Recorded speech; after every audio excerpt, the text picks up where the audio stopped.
مرحبا. اليوم حضرت فطائر المكلات، فطاير مورقة وبتقرقش، فطاير بالزعتر والبصل الأخضر.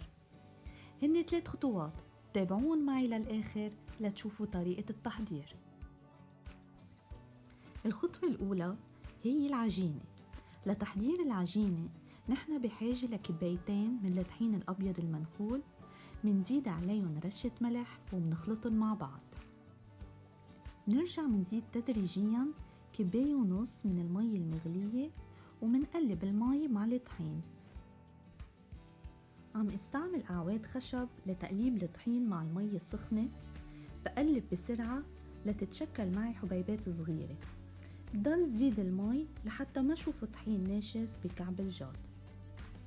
ملاحظة مهمة، ما تكتروا كتير مي، ما بدنا العجينة تصير كتير رخوة ورطبة، وبنفس الوقت ما بدنا العجينة تكون ناشفة. هلأ بنتقل من الشغل بالأعواد الخشبية للشغل بالإيد. بجمع العجينة جمع وبعجنها شوي، مش أكتر من دقيقتين. إذا كنتوا جداد وبعد ما اشتركتوا بالقناة، يلا كبسوا على زر الاشتراك بأسفل الفيديو.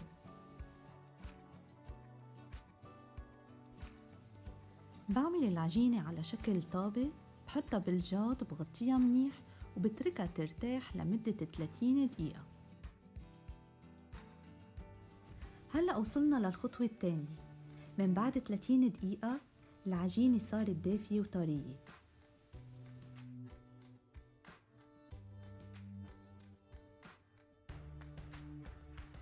بحب ذكركن إنه كل المكونات مكتوبة بصندوق الوصف بأسفل الفيديو.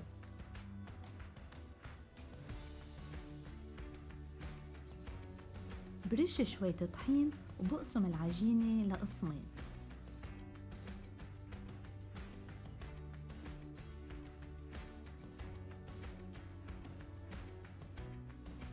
برجع بعجنهم شوي وبعملهم على شكل كرات. إذا عندكن أي استفسار اتركولي كومنت أو تعليق وأنا أكيد رح رد عليكم.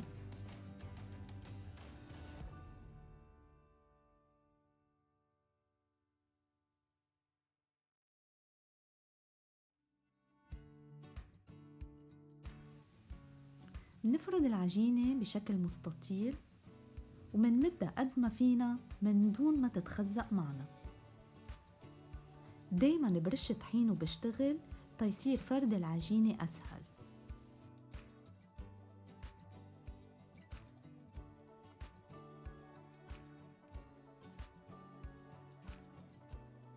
ضلني مد العجينة لحتى تكبر معي منيح وتصير رقيقة بهالسماكة. هلأ بدهن العجينة بالزيت أو الزبدة. أنا خلطت شوية زيت زيتون مع شوية زيت نباتي.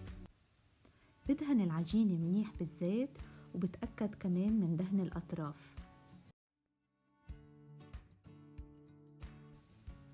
برجع بوزع ورق الزعتر الأخضر على كل العجينة، وتأكدوا من عصر الزعتر منيح من المي قبل ما تحطوه على العجينة.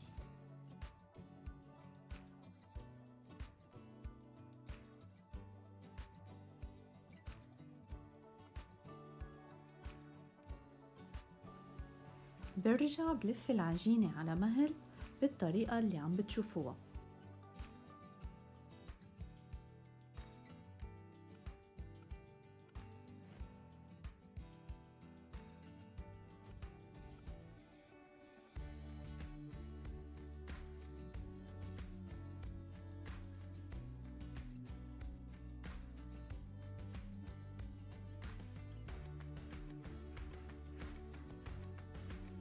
من بعد ما لفيت العجينة بصير بمدها من النص للأطراف لحتى تطول معي أكتر.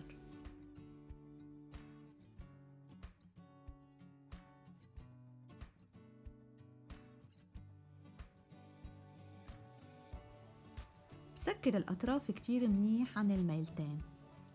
برجع باخد العجينة ببرمها بالعكس. كل جهة ببرمها بعكس الجهة التانية.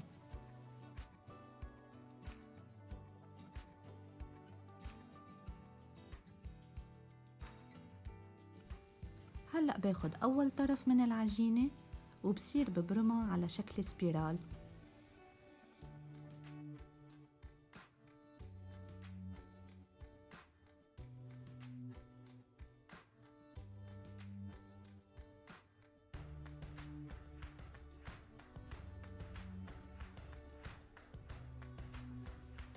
هيك أول فتيرة صارت جاهزة معنا، صار فينا ننتقل للحشوة التانية. بالفتيرة التانية رح منعيد نفس الخطوات، بس هالمرة رح حط بصل أخضر مع رشة ملح. ما تتخيلوا البصل بالفتيرة شو طيب.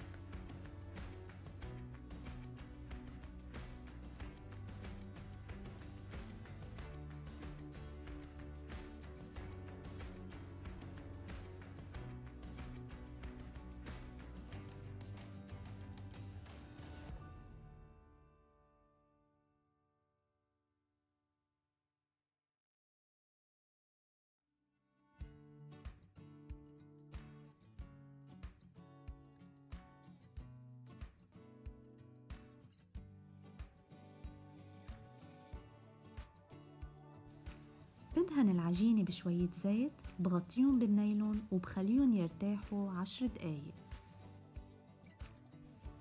هلأ وصلنا للخطوة الثالثة والأخيرة. بدهن المقلاية بزيت وبفرد العجينة بإيدي بقلب المقلاية. بترك الفتيرة دقيقة من كل ميلة قبل ما أقلبها على الميلة التانية.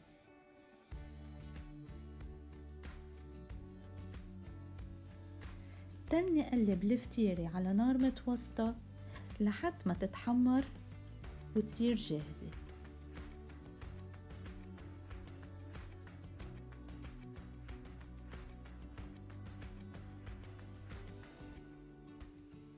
وهاي أول فتيرة صارت جاهزة بتشهي. نرجع منعيد نفس الخطوات مع الفتيرة التانية.